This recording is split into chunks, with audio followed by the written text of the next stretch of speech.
루이 14세의 손자 필리프가 스페인의 왕위를 물려받으면서 프랑스의 세력 확대를 경계한 주변국들은 일제히 반발했고 13년간의 스페인 왕위 계승 전쟁이 벌어지게 되는데요. 한편 스페인의 부르봉 왕족 건설이라는 것을 제외하고 과도한 군사비만 지출한 채 아무런 실익을 얻지 못한 프랑스는 더욱 쇠퇴의 길로 들어섰고 루이 14세 역시 점점 나이가 들면서 쇠약해져 가는 속에 최고 정점을 찍고 점점 내리막길을 걷는 프랑스의 현실만큼이나 그의 생애 끝에는 불행한 일들이 가득했으니 과연 어떠한 일들이 그의 치세말 프랑스와 그의 말년을 수놓게 될까요?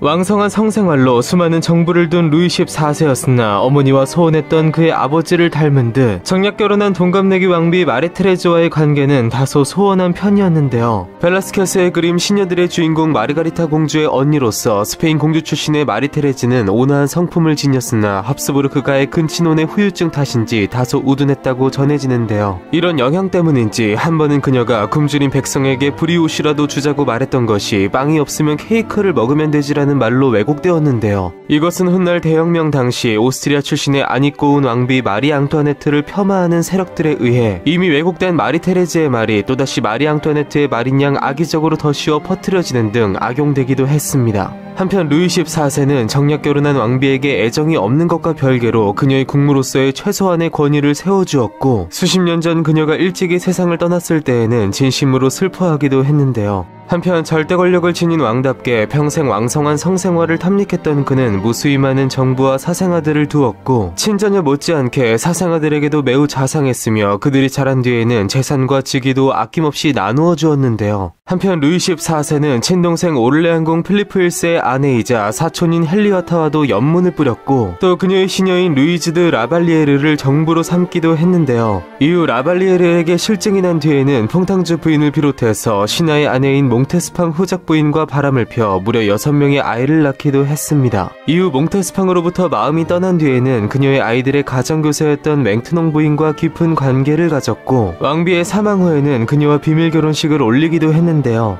사실 귀천상훈에 따라 공식적인 왕비가 될 수 없었던 맹트농은 왕의 총애 속에 맹위를 떨치며 퐁텐볼로 칙령 시행에도 영향을 끼치는 등 세자와 세손인 그랑도펜과 푸티도펜과 더불어 국왕을 중심으로 한 3개의 파벌 중 한 축을 담당하기도 했습니다. 한편 계속해서 수많은 전쟁을 감행하며 그 결정판인 무리스러운 13년의 스페인 왕위 계승 전쟁을 치른 루이 14세는 그의 전성기에서 잠시 넓어졌던 프랑스의 영토를 다시 그의 친정 초기 수준으로 좁히고 말았는데요. 그렇게 결국 무리한 군사비를 지출한 그는 그의 후대에서도 계속 문제가 될 막대한 부채를 생산함으로 프랑스의 만성적 재정난을 안기게 됩니다. 한편 루이 14세는 이런 부채를 해결하기 위해서 과세를 확대했으나 당시 아직 빈약한 국가 관료체제 하에서 세금 징수를 맡은 지방귀족과 대상인들은 세금의 태반을 자신들의 몫으로 챙기고 정부에는 절반만 상납하는 등 부패를 저질렀는데요. 이러한 때 엎친 데 덮친 격으로 혹한과 전염병, 기근이 찾아와 프랑스 백성들을 괴롭혔으니 1710년 한 해에만 30만 명이 사망하는 등 어느새 프랑스인의 평균 수명은 25세 이하로 줄어들어 있었고 거리에는 전염병에 걸려서 혹은 굶어 죽은 민중들의 시체가 즐비하게 됩니다.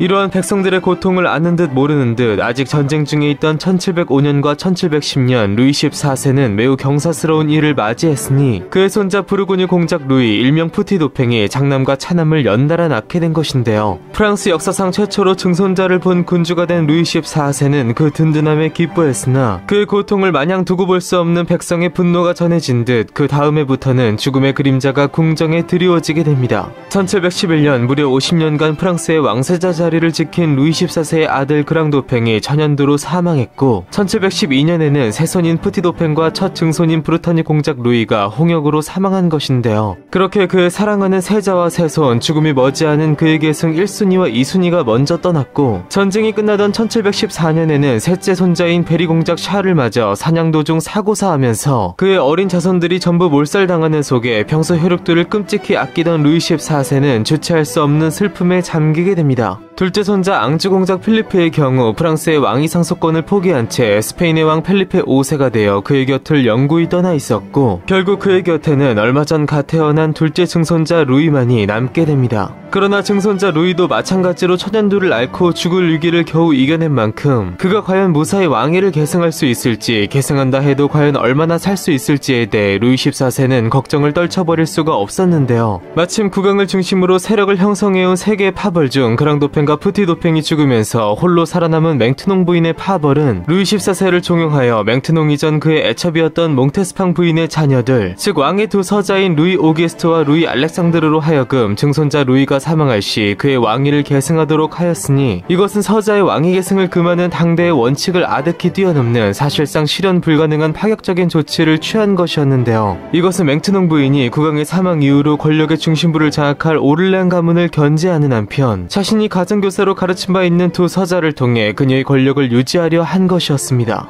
그렇게 미봉책으로 자신의 불안한 마음을 겨우 안정시킨 루이 14세는 날이 갈수록 악화되는 건강과 암살의 공포에까지 시달리는 속에 자신의 죽음이 코앞에 다가왔음을 느꼈는데요. 그는 결국 그의 남은 유일한 적통이자 공식 계승자인 증손자 루이를 불러 무리한 전쟁 수행과 경제 파탄 등 자신의 과오에 대한 참회, 거기에서 비롯되는 충고의 말을 남기게 됩니다. 집만큼 무수한 전쟁을 일으키는 것은 반드시 피하도록 하라. 그 전쟁들은 시민들을 파멸시켰다. 짐은 종종 전쟁을 너무 가볍게 여겨 허영심을 만족시키기 위한 수단으로서 생각하였다. 너는 이웃나라와 싸우지 말고 평화를 유지하도록 힘써라. 짐이 밟은 나쁜 길을 따르지 말라. 국민들의 괴로움을 덜어주는 정치를 하여라. 아쉽게도 짐은 행하지 못했었다. 그렇게 모든 사후 준비를 마친 그는 이제 담담히 다가오는 죽음을 기다리게 됩니다.